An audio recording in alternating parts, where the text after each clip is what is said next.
My story began not with a bang, but with a calculated quiet. In 1974, at 34 years old, I believed I had the perfect life in Concord, North Carolina. It was a town of manicured lawns and silent judgments, and my husband, Dorian Vance, was the jewel in our crown. Dorian was the chief accountant at the local financial cooperative, a pillar of the community, always immaculate in his bespoke suits, radiating an aura of unwavering dedication and honesty. Our home on Cedar Lane was simple but beautiful, with a small patch of garden where I spent my mornings tending to my roses. We had two magnificent children, Lachlan, a thoughtful 10-year-old with his nose constantly in a book, and Sylvie, our 7-year-old dynamo who filled the house with bright, chaotic art. I was, by the standards of the time, the model wife, up before dawn to prepare breakfast, the smell of freshly brewed coffee masking the strain in the air. While Dorian read the paper and the children prepared for school, I kept the domestic engine humming. After they left, I immersed myself in my craft. My mother, bless her soul, had taught me to sew, insisting, "A woman needs a skill in her hands, so she's never truly dependent." Little did she know that single piece of advice would become my lifeline. From the outside, our life was a portrait of American success, but behind the polished front door, silence stretched, and Dorian's increasing, unexplained absences created a constant gnawing void. He traveled often for cooperative business, especially on the second Tuesday of every month, a schedule he vaguely explained and sharply discouraged me from questioning. Once, when I pressed for details, he looked at me with chilling detachment and said, "You have a roof over your head. You don't need to know more than that." The illusion of peace shattered on a cool September afternoon. The children were at Dorian's sister's for a holiday lunch. Dorian was out, claiming urgent paperwork before a significant transfer. I was alone, battling a brutal migraine. Desperate for relief, I ventured into his study, my forbidden territory. The room smelled of expensive leather, stale cigar smoke, and his imported cologne. Searching his top drawer for his special pain medication, I leaned too heavily on the bookshelf. A large, leather-bound family ledger, which Dorian displayed prominently but never seemed to open, tumbled to the floor with a heavy thud. The impact jarred a small folded piece of paper loose from between the yellowed pages. My first instinct was panic, to replace everything before Dorian returned, but a cold dread compelled me to pick up the note. The handwriting was recognizable. Vincent's, the cooperative's manager and Dorian's oldest friend. The 7 words on the paper were stark and terrifying. "If she discovers the truth, kill her." My migraine instantly vanished, replaced by an icy, paralyzing numbness. Was I she? What justified murder? I quickly replaced the note and the ledger, took the pills, and retreated. When Dorian returned, I was laughing with the children, the dutiful wife. But inside, the devoted woman had been replaced by a quiet, calculating survivor. I knew I couldn't confront him. I had to play the role of the fool until I knew the truth and could protect my children. In the following days, I became a phantom in my own home, observing every shadow, every quiet phone call. The first thread of the lie snapped a week later when I found a crumpled receipt in his suit pocket. It was from a jewelry store in Greensboro, and the purchase was an exorbitant diamond solitaire ring. Who was the ring for? And would finding the answer reveal a heartbreak worse than the threat on my life? My silent investigation began with the discovery of the receipt. The diamond ring, priced at 3 times our monthly household allowance, was a brutal physical evidence of infidelity. Along with it, tucked deep into the suit pocket, was a small card with an address scribbled on it in Greensboro, the nearby city. I memorized the street name and the address, then carefully returned everything to its exact spot. My determination was now fueled by a burning ache of betrayal, but also a growing sense of urgency, fueled by the note's threat. I engineered excuses to visit Greensboro: fabric sourcing for my clients, a supposed sick cousin, a specialized birthday gift hunt. On my third trip, I found the address. It was a charming, expensive home in a neighborhood far more elegant than our own. Posing as a lost friend, I stopped a friendly woman tending her garden next door. She cheerfully identified the resident, a young school teacher named Cassandra. "Such a beautiful girl," the neighbor chirped. "She's expecting a child, you know. Her fiancé visits every second Tuesday, says he works in another city and is finalizing things with his ex-wife before they marry." The words were a calculated strike. Second Tuesday, Dorian's business trips.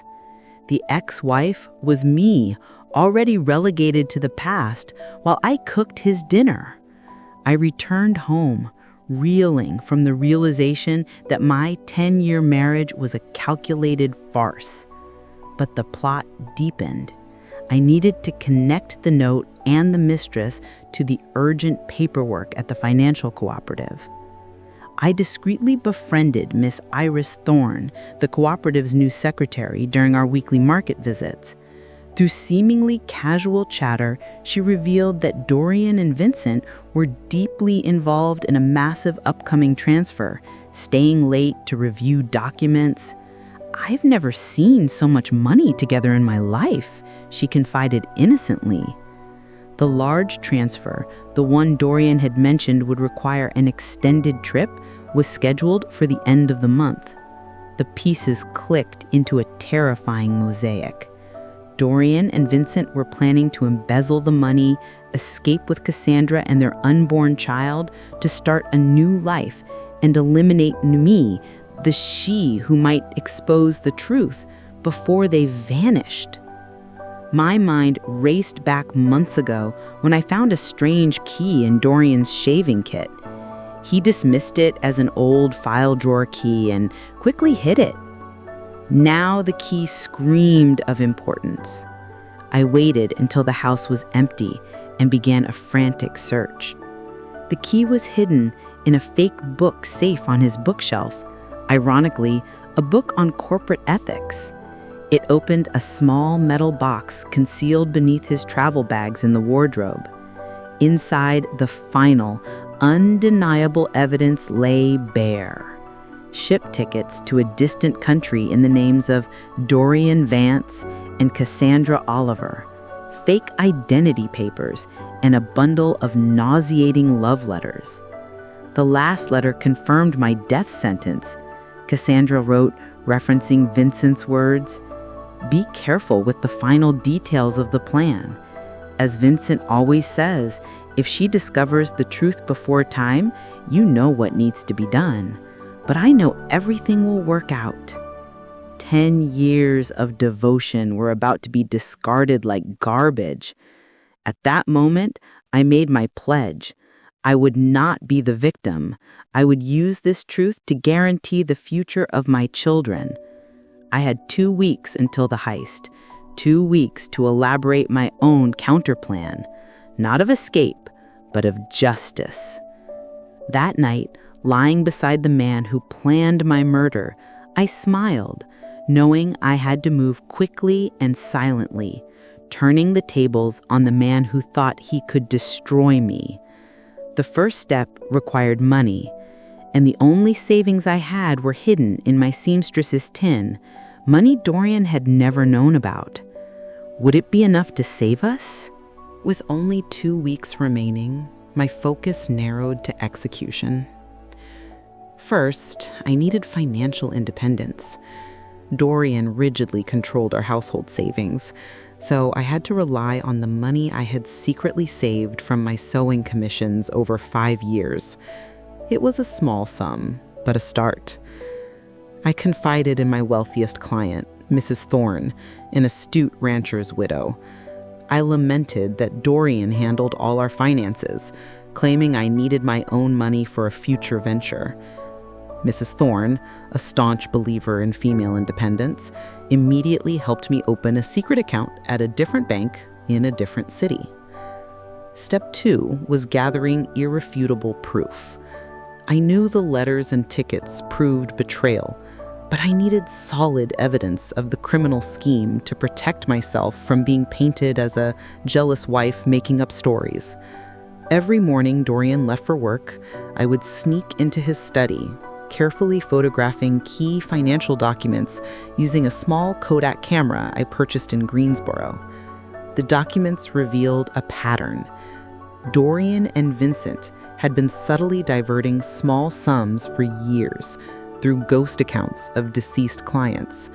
The upcoming $500,000 transfer, intended for the local factory expansion, was their final target. I needed hard copies.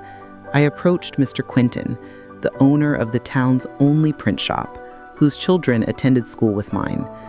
I fabricated a story about creating a surprise birthday album for Dorian, using copies of important family and business documents. After a bit of persuasion and a promise of a new dress for his wife, he relented. That afternoon, I copied the most incriminating financial records, proving the scheme. The news broke like a shockwave. Dorian and Vincent were arrested trying to divert a substantial shipment of funds. Concord had never experienced a scandal of this magnitude.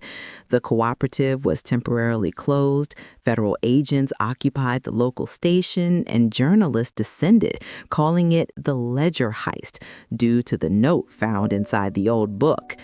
Overnight, I transformed from the respected wife of a pillar of the community into the publicly pitied, whispered about wife of a criminal. The day after the arrests, I picked up Lachlan and Sylvie and took them to my sister-in-law, Lena's house. I had to shield them from the immediate chaos. Stepping out onto the street was an act of courage. Neighbors on the sidewalk gossiped and pointed. The lurid details, the existence of Cassandra, the pregnancy, the ship tickets had already leaked, turning the town's pity into malicious curiosity. The betrayal had a swift financial consequence. I received a notification that the cooperative was reclaiming the house within 30 days as compensation for the loss. I had to be honest with my children. Your father did something wrong and he will be gone for a long time, I explained, holding them close. Lachlan, sensitive and intuitive, asked about visiting him, a promise I made with a heavy heart. Sylvie, crying, asked if her father still loved them. What happened has nothing to do with love for you, I assured her. Sometimes adults make serious mistakes and need to face the consequences, but Mommy is here and always will be. I started liquidating our belongings. During this time, I received a tearful, desperate letter from Cassandra, the mistress. She swore she was also deceived, that Dorian had promised her a divorce was imminent and painted me as an uncaring, distant woman. She wrote, "I deserve your hatred, but I was also betrayed." I folded the letter without reply. There was nothing to say, but her words planted a seed that would later grow into understanding. On moving day, I dressed the children in their best clothes and took one last look at the house that had been built on a foundation of lies. I felt no sadness, only relief. Lena and a few true friends came to the bus station to see us off. Our 3-hour bus ride took us straight to Raleigh, the capital, and into Luis's waiting arms. Within 6 months, our life in Raleigh took shape. Luis was an incredible mentor, sharing her skills and clients. I quickly built a reputation for meticulous, elegant work. With the money I had saved and a loan from Mrs. Thorne, I rented a small 2-bedroom apartment near the children's school. It was tiny, but it was ours, a real home built on truth. I realized the woman I was becoming, strong, focused, and free. For the first time since I could remember, I was in control of my own destiny. Life was finally settling into an authentic rhythm. It was a brisk October afternoon, 2 years after our escape, when the doorbell rang. I opened the door, not to a client, but to the living, breathing manifestation of the past I had fled. Standing on my threshold, holding a tiny sleeping infant, was Cassandra. What did the woman who destroyed my marriage want? And could I face the child who was both the product of Dorian's betrayal and the half-brother to my own children? The sight of Cassandra holding her infant son, Arthur, momentarily paralyzed me. She was thin, exhausted, and desperately sad. She tearfully explained that Dorian, once imprisoned, had written to her, coldly cutting ties and rejecting both her and his new son. The man who had been willing to commit fraud and murder to be with her had simply used and discarded her when she became an inconvenience. She was alone, broke, and seeking work, any work, to survive. I looked at the baby. He had Dorian's chin, but he was innocent. Lachlan and Sylvie's half-brother. My anger dissolved into a deeper, cooler compassion. Cassandra, too, was a victim of Dorian's lies. I offered her a job and a small room at the studio. "I'm not doing this for you," I said honestly. "I'm doing it for your son, and maybe a little for myself. I've carried anger for too long. It's time to let it go." That night, I explained the situation to Lachlan and Sylvie. "The baby who came today is your brother," I said gently. "Your father's son with another person. He and his mother need help, and we are going to help them." Lachlan, with his intuitive understanding, asked if she was the other woman. I affirmed it, but added she was also deceived, and the baby is not to blame. Sylvie, with the pure logic of a child, simply asked if she could play with him. The adaptation was challenging. The neighbors gossiped about the betrayed wife and the mistress under the same roof. But in our tiny apartment, Cassandra and I slowly began to talk. We were two women united by the same betrayal. I told her about the chilling note in the ledger. She listened in stunned silence, finally understanding why Dorian was arrested before their escape. She confessed how charming he was, how convincing his lies about his imminent divorce were. We had both been manipulated. 2 years later, Cassandra and I opened our own, larger tailoring studio. We were partners, raising 3 children together. It was then, in 1976, that I received a shocking visit. Vincent, Dorian's former partner, the author of the threatening note. He was unrecognizable, aged and broken. He came to apologize, to seek forgiveness. He admitted the murder threat was Dorian's idea, and he confessed that my courageous action had saved more than just my life. It had saved the savings of countless families who relied on the financial cooperative. His visit provided a final sense of closure. The man who had sought to destroy me was now repentant. Dorian was eventually released from prison years later. He tried to reconnect, regretful, but the old charming liar was gone, replaced by a worn man who finally accepted the consequences of his choices. We maintained a cordial distance, united only by the three magnificent young people we had raised: Lachlan, the brilliant scholar; Sylvie, the gifted artist; and Arthur, the entrepreneurial child. Today, Cassandra and I still live together, two elderly women who shared a terrible past and forged an unbreakable bond.